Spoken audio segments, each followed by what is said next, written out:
It is 2 o'clock. Oh, oh, did you do that? I did. Thank you. Okay. Well, welcome everyone. I'm BECCA Gardner, and I'm teaching the class Humanities and Eros, Self-Discovery Through World Religions, Arts, and Ideas. And I'm so delighted to have all of you here. I'm excited because today I'm doing the highlights from my last 14 courses. And I have a lot to do because even though I just pulled out the highlights, there's a lot. So I want to go ahead and get started. So I'm going to share my screen with you first. Add the sound. How do I get my video And on? oh, how did it get there? Okay. Oh. There we are. All right. And then I've got to do that one thing to make it not be. All right, there we go. All right. Oops. All right, then the name of the course is Humanities and Eros. And the theme or the purpose really is becoming an artist of life. Hi, Kate. Just saw you come in. The aim of, I just see. I'm still not able to see all of it. Oh, well, okay, let me move this up. Hold on one second. I got to get positioned here. There we go. Now I can. My aim is to have you see new perspectives. So that's what the arts do. That's what the artists do, is they have us see things in a new way. And the purpose of art, above all, is to make us see. Joseph Conrad, who wrote Heart of Darkness. If you look at the bottom, Henry James. So, oh, sorry, this is not, I got to go back. I apologize. This is not the right presentation. I changed it, and this is a different one. Hold on. This is where you jump in, Russell, and entertain the troops. I've just got to go back and get. You all look lovely this morning, today.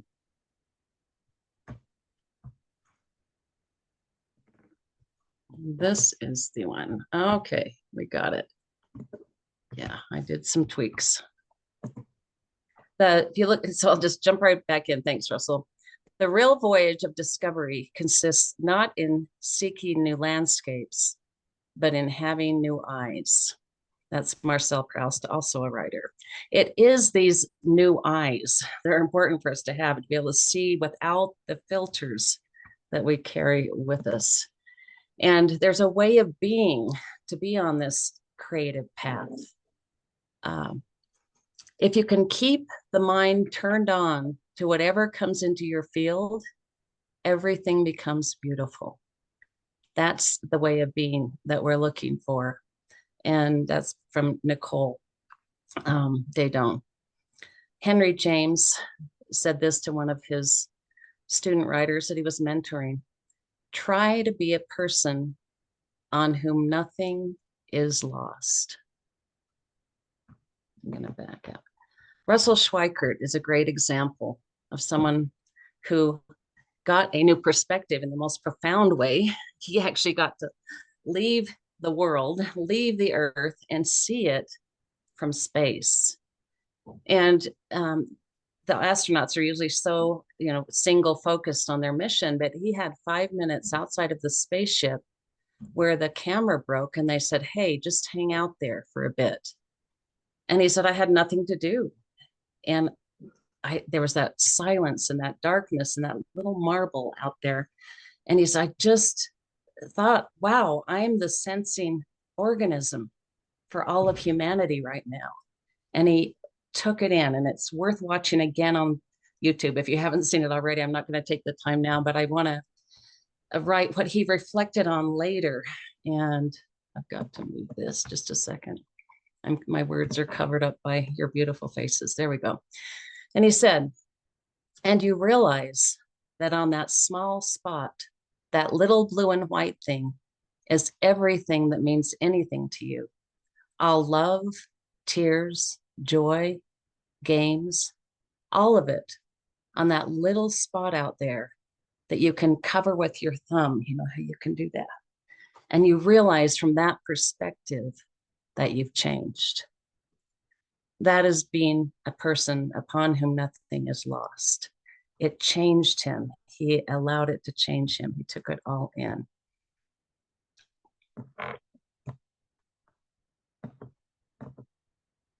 So that is our aim. But what gets in the way of seeing this way, of seeing new perspectives, of seeing without the blinders on? You know, it's our paradigms, our cultural paradigms, our belief systems that, you know, we've developed as children, and their blinders. I love this quote: enlightenment is having a profound relationship to reality. You know, what that means to me, it's being able to see underneath the layers of these beliefs and these paradigms that have been running our lives. And the hard part about it is paradigms are usually blind to us. And so the first step is becoming aware of what they are. And we've been doing a good job with that, you know, in the work that we do with One Taste. Plato talked about this clear back in the fifth century with the allegory of the cave, because we don't see reality, we see shadows of reality. And I'm not going to take the time to tell the story. You can kind of see it all here, but except the end of the story where one of the prisoners who's been seeing these shadows his whole life is taken out, and he actually gets to see, you know, what's underneath, you know, what he thought was reality. And I think it's just always good to point out that person who then comes back and says, hey, I've seen this thing, you know, you've got to see it. And of course, he can't see the shadows as well. And he looks like he's, you know, worse off than he was. And they, you know, denigrate him. They reject him. You know, they even often kill these people that come in and try to change our paradigms, or they indict them. And, you know, that's the thing where, you know, Nicole talked about that today on her talk. But it all has to do with the brain. And most of you know I'm pretty obsessed with the right and left brain. When I first read about it in 1979, it became a major part of my humanities curriculum, because it so affects how we see the world. Because we see the world because we have these two hemispheres that actually are very connected in that, I mean, the newest research is that both sides are working on a lot of the same things, but it's how they're working on them and what they see. The biggest difference that has a profound effect on this is how they see and what they see. The left brain can only see specifics. It can only see parts of reality. It never sees the big picture. It can't see the big picture. You know, if you go back to the purpose of maybe why it was, from an evolutionary standpoint, why it was developed, and they found that its purpose is to grasp things, like literally things like the bird being able to grasp the seed because it's a small, detailed thing, and also grasping ideas. It's also to make things. But the other side of the brain needed to be able to watch, you know, see the big picture so that predators don't come and eat the bird while he's grasping that thing. So we have these two very distinct purposes for our brains. The right brain sees the big picture. It sees this coherent whole. It sees the forest. You know, you've heard that saying for years, you can't see the forest for the trees. There's some truth to that, because the left brain cannot see the forest. It can only see the trees. And the purpose of the right brain is so much, but they'll just say it's to connect and to see relationships and to add meaning to our lives. Being an artist of life, you know, where we want creativity and optionality and play, it all is in the right brain. It starts in the right brain. And right brain is all about the new. It's the revolutionary, the left wing revolutionary. It questions the status quo. It generates paradigm shifts. It looks for the new in the here and now. And that gives us optionality, you know, options of paths, new paths. But the left brain is all about sameness, consistency, because that's going to keep us safe. It's a die-hard conservative, and it clings to the status quo. It clings to our beliefs and paradigms. That's what makes it feel safe. It looks to the past with these beliefs and paradigms to create the future, which means we keep recycling the same problems. And we have these fixed neural pathways that are very much like these sledding hills where you can only go down the one little tube and one path. And the biggest problem of the left brain, because it also has wonderful gifts for us, but they're limited. And the biggest problem is the left brain, which sees from these fixed beliefs, thinks it knows everything. It's very arrogant. It's very dominant. It thinks it knows everything. And that's where we get in trouble. So the way out of that is to question the left brain, question your thoughts, question all of that. Always be questioning, because the left brain crams new information into old beliefs. It can't deal with the new. It lies to us to fit our beliefs. It tells us stories that aren't true. We tell ourselves these stories. It's our left brain. It's going to fit everything into what you already have established as your belief. So question that. And it's also reductionistic and conceptual. It reduces everything to its smallest, thing. And it values knowing and being certain. The right brain is the experiencer of life. So it's in the here and now. It questions, it sees the context and relationship. It's where empathy is located. And we wouldn't have metaphor or humor, or irony or sarcasm if it weren't for the right brain. And there's ambiguity and contradiction. And these are all things that are really uncomfortable for the left brain. It values the unknown. And what it points to is the body, how important the body is. And we know, that the body has not been given adequate attention to in our culture. It's not,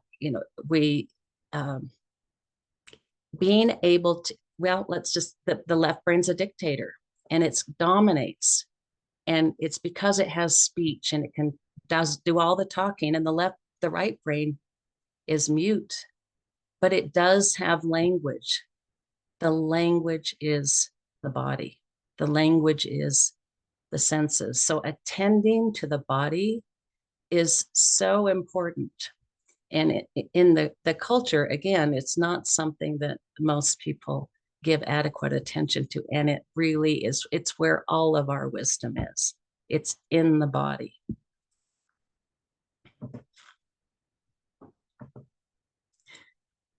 So here's some things we can do. Learn to see with the senses. In art, we call it aesthetics. And for a definition, just look at its opposite. An anesthetic is something that deadens the senses. Aesthetics liven the senses. It's being able to see contrast and texture and repetition and line and all of these the varieties and the unities of everything. And it makes our life rich. Rudolf Steiner said the sensory world, he's the one who started Waldorf schools, said the sensory world is the school without which the human beings would never come to the spirit. Nicole Dedon, recognizing it is through the body and only through the body that we perceive the world, we surrender to its wisdom, because that is where our wisdom is. I have a practice I had my students do. I do it. I just did it yesterday on my walk. I do it every day. It's just something, is finding moments of awe, just stopping for a moment or just noticing, just noticing anything from, the beautiful sunset to maybe you live in the city and you can't see the sun, but even a crack in the sidewalk. I was married to an artist and we were walking down the street. He goes, stop, look at this. And there are these cracks in the sidewalk, they had beauty to them. And I go, wow. He taught me that everything can be beautiful. And it's just stopping and noticing, and I noticed I saw this beautiful sunset. I turned around there and there was the moon on the other side. And then I saw then I went into the housing but there's a row of trees and, even the fence, how it was doing linear perspective. There are all kinds of things we can notice every single day and just take it. And it's like a breath of peace for a minute. Your mind it becomes absorbed in that moment. It's a beautiful thing, to be absorbed by beauty. So that's a recommendation. Another thing we can do is see perfection with room to evolve, seeing perfection in things. Our left brain loves to separate things into dualities. Here we have the black and the white, but real life is full of contradictions and ambiguities. And I love this quote, one of my favorite quotes by Walt Whitman. Do I contradict myself? Well, then I contradict myself. I am large. I contain multitudes. I say that when I need some power. Yeah. But I love this symbol, and my Taoist symbol is my favorite symbol because it helps us see the artificiality of these dualities. So it includes some of the opposite in the other. And it reminds us that things are never cut and dried like that. We are very complex beings. The world is very complex and it can't be put in a box. And in Taoist philosophy, and I love the dynamic flow. You can see the movement, and how this is. And that's life. That's the right brain. It's a flow. It's not a segmented parts. There's a wonderful Taoist story. I won't tell the whole thing, but the farmer, his horse runs away, and everyone in the town says, "Oh, that is bad. That is bad." And he says, "Who knows what is good or what is bad?" And the next day, the horse comes back, and it brings 4 wild horses with it. So he's become richer, and then the story goes on. But that is the Eastern way of thinking.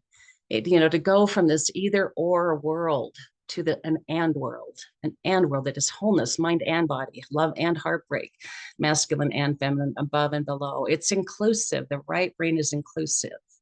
And that is where power comes from.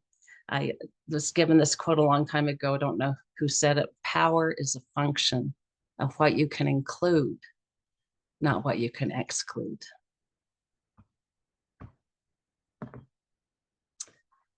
How this leads to,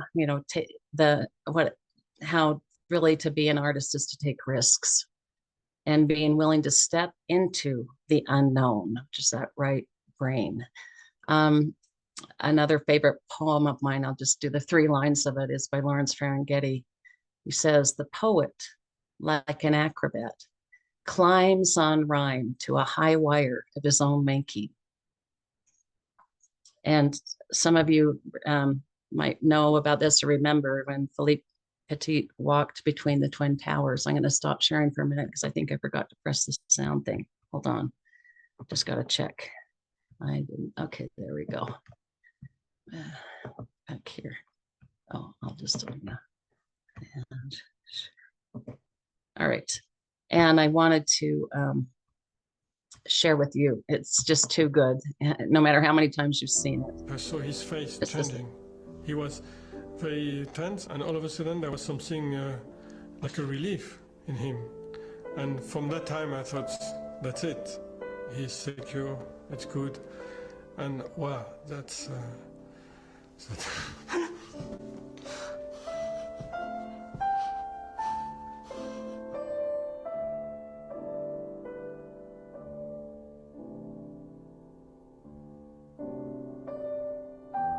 J'ai vu Philippe. J'ai vu Philippe là où c'était extraordinaire. C'était tellement, tellement beau. C'était comme s'il marchait sur un nuage. Et il y a eu des moments extraordinaires. Il s'est couché. Et ça, c'était l'extase de voir cette image de Philippe couché là-haut.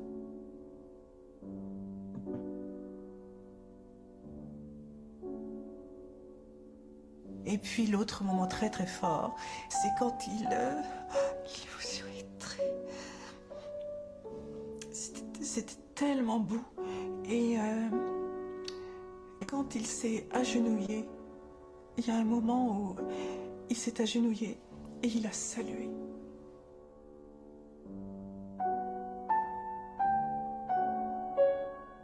Et donc je criais, regardez, regardez, les gens ont commencé à se rassembler, mais personne ne voyait. Et ils me disaient, mais qu'est-ce que vous voyez? Et je leur disais, mais un funambule, regardez, un funambule, il marche, il marche.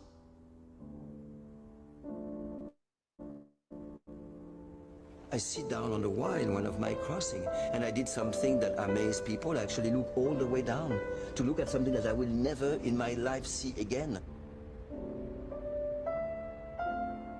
So I can tell you, and yes, probably it's a lie, but to me it's not. I heard the crowd. I saw the crowd. I hear them murmur.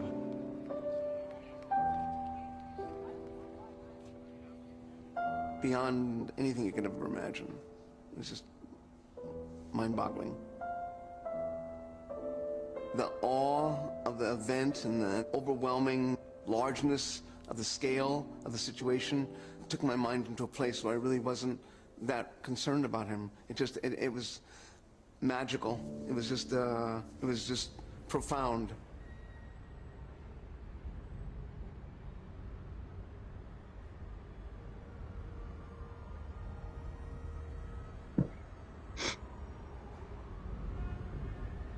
Okay. Need to. Yeah, I'm trying to. There we go. Okay. Hold on. I gotta. There it is. Okay. Good.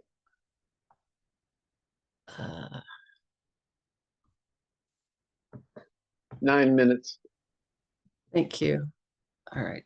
I think I'm back. All right. There we go. Okay.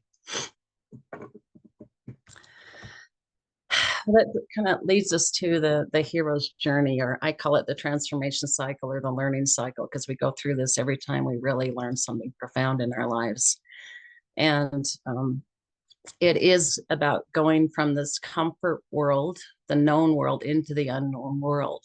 And it often, I mean, we get called to it in some way. It might be our desire, it might be a circumstance, or often it's a tragedy that just thrusts us into this journey.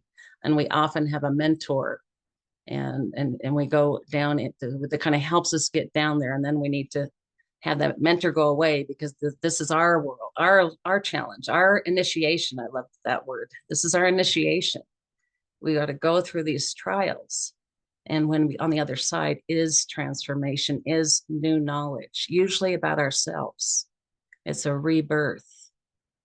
And then we can return in this enlightened state where we have access to all the wisdom that came from this, and a boon for society, a contribution. That's a cycle we go through over and over again in our lives, and our life as a whole is that. And this is a beautiful thing. We spent maybe 3 or 4 lessons having everyone tell a hero's journey story, and it was one of my favorite parts of the class. But then it's interesting to look back on your own life from the point of view of the daemon. It's that kind of thing in us that leads our personal, guides us in our personal journey. Some people call it fate. I call it my fate monster. Something seems to call us on a particular path, or maybe there were gentle pushings onto the path. And looking back at your life, if you take this on, you can sense that fate did have a hand in it, that somehow you were led to where you are, to this particular path that you're on. And that's just a beautiful thing. I want to end with, oh, good, I'm going to end in time to have you guys talk. I want to end with this poem by William Stafford called Cutting Loose. It's really a right brain poem. Sometimes from sorrow for no reason, you sing. For no reason, you accept the way of being lost, cutting loose from all else, and electing a world where you go where you want to. Arbitrary, a sound comes, a reminder that a steady center is holding all else. If you listen, that sound will tell you where it is, and you can slide your way past all trouble. Certain twisted monsters always bar the path, but that's when you get going best. Glad to be lost, learning how real it is here on earth, again and again.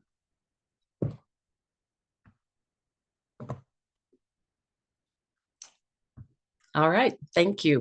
I'd love to hear anything from you that you see for yourself that you'd like to share. That'd be awesome.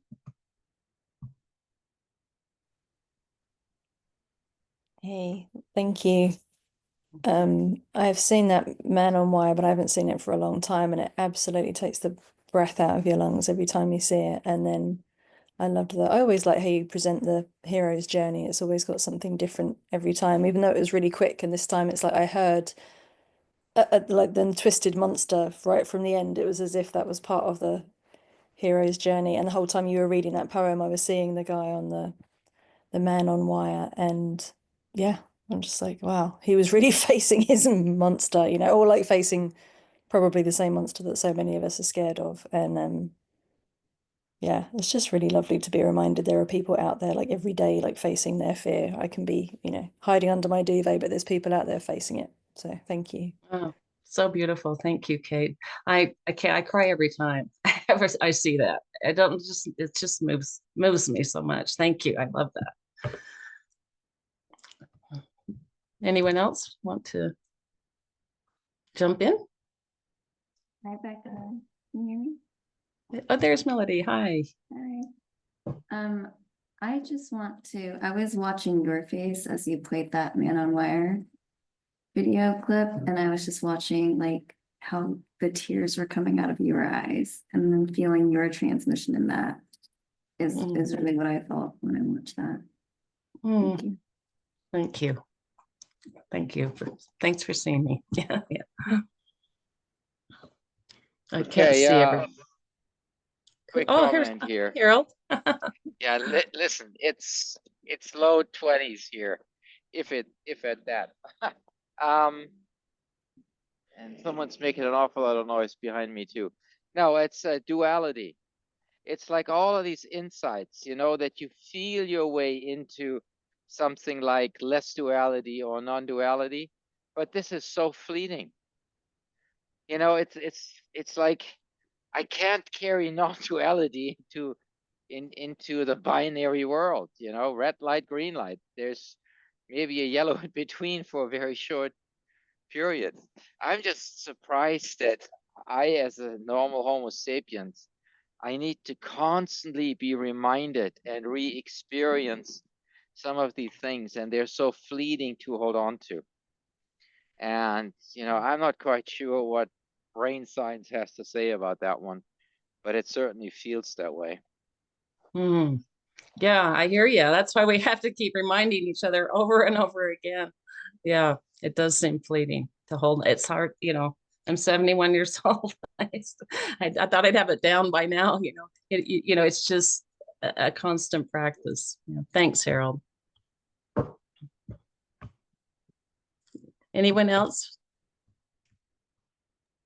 I don't know how we do it on time. Yeah. Any brave people?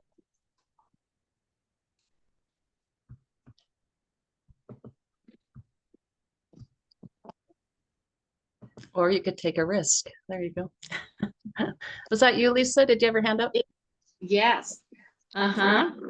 Okay, so I wanted to, but Lynn, I was just giving her a cello lesson, and it was beautiful, the tones that she was getting out of the cello. And, you know, it reminded me to stop and listen to music. But I think music it's beautiful, and it's different every time we hear it.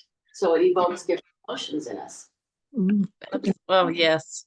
We should look for beauty every day of our lives. I like that. Yes, absolutely. In fact, music is one thing that the left brain has no real access to. I mean, lyrics, yes, but not the music itself. I mean, you know, there are parts of it, but very little. You know, it's just, it takes us there. It always takes us there. Did you want to say something, Lynn? I actually loved it. I always love what you have to say. But as you were speaking, I did think of a book called What Life Would Be Like Without Cats. And it just reminded me of what's really important, because in this book, this guy's dying and the devil comes to him and said, if you can give up one thing, you'll live another day. So of course he can give up like his phone. He gives up these things that, yeah, movies and TV and all these things that we take for granted. But then when it came to music or certain things like people, it really made you realize, well, what could you live without? You could live without a lot of things, but all the things you're mentioning have a lot to do with what do you really need in this world to live a full, wonderful life. And what are those? And I love that you're touching upon all these concepts and thoughts, and it just makes you think. And I really love that about what you're doing here. You're making us think. Thank you, Lynn. Thank you so much. Well, it is 2:30, and I just so appreciate you all being here. Excuse me. And it's just been a pleasure having you. We're going to continue on every week now. And if you can come back, I'd love that. If you I can can't, come back. I know you're wrapping up. I have a question. oh, yes. Are we going to get to share again? Because seeing the hero's journey again, I feel like the hero's journey I would tell today was different from last time. So please, I would like to vote for please do. Yes. Okay. I'm so glad you made that request because it really was one of my favorite parts when I thought, well, I can't do it again, but I can. Thank Yeah, you. that'd be great. I love that. You guys who weren't here, it was so fun that everyone got to tell a hero story. And oh my gosh, it was, like I said, my favorite part. So awesome. Let's definitely do that again. Okay. I'll build that in. All right, cool. All right. Again, thank you so much for coming, Thank all of you you. very Lorraine, much. I wanted to acknowledge you. I saw that you're here too. I'm Dana, you came in. I feel like, did any of you ever have romper room? And sorry, you're too young. Never mind. She used to go, she'd pretend like she could see you. She was on the TV when I was a little Yeah. kid. And I see Rebecca, Yeah. and I see Angie, and I see, and you thought, oh, she sees me. But I wanted you to know I see you. Anyway, thank you so very Thank much for being you. here. And Thank Russell, if you got my list, yeah. Yeah. And Russell and I are going to stay on and just debrief for a minute. Sure. But thank you. Thank you. Thank you. Bye-bye. Bye. Just loved having you. Marianne, you too. Love you.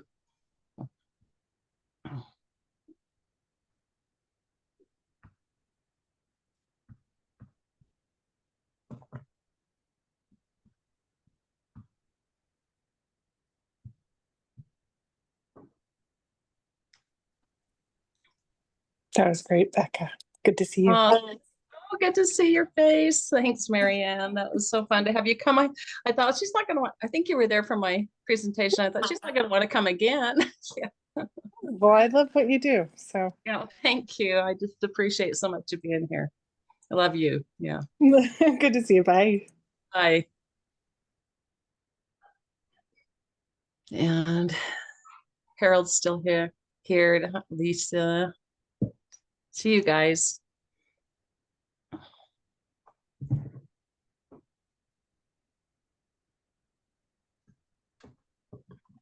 Just a minute, I gotta get that.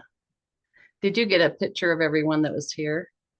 I do have a picture. Several people dropped off before I took a picture, but I know who they are. So we're gonna. That's fabulous. Do you want me to just name them to you? Do you want me to send you a picture? I'd like you to send me the picture. It just makes it easier and I don't have to write them down. Okay. And then I'll just add the 3 names. 2 names.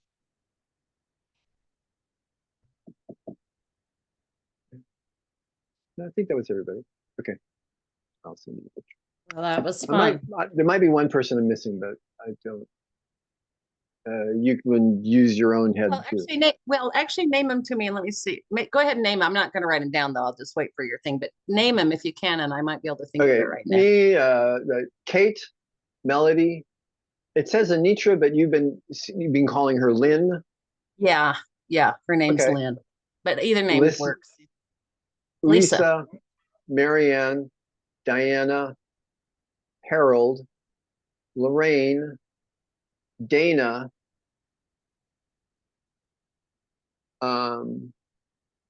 Aubrey was on. Yeah.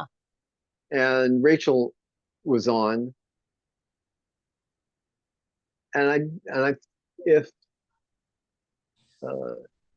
Dana is okay. And I think that's it. I don't think there was any more. Okay, good. I'm gonna look on the Kelly. Did you get Kelly? Did not get Kelly. All right. Okay, good. I mean, yeah, I was looking in the chat would be another way, which was I was Yeah, about to do. that's So what you're I'm right, just Kelly at the very beginning. yeah. And did we get Lorraine? No. You didn't get Lorraine. Lorraine? Okay. Oh no, yes, we did. Lorraine's on the in the picture. Okay, good. Kara left early, so that's the one I was trying to remember. Oh, Kara. Okay, good. Yeah, she left early. All right. So the three people that are not on the picture are Aubrey, Rachel, and Kara. I'll just put that in I'll text that into the Okay. chat. That's And great. can I just send you to like using And your Kelly. basic phone message? Did you wait, Abra, Rachel, and Kara and Kelly too. There's four. You're right, Kara and Kelly. Okay. Okay. Yeah, if you just text it to me, that's awesome. All right.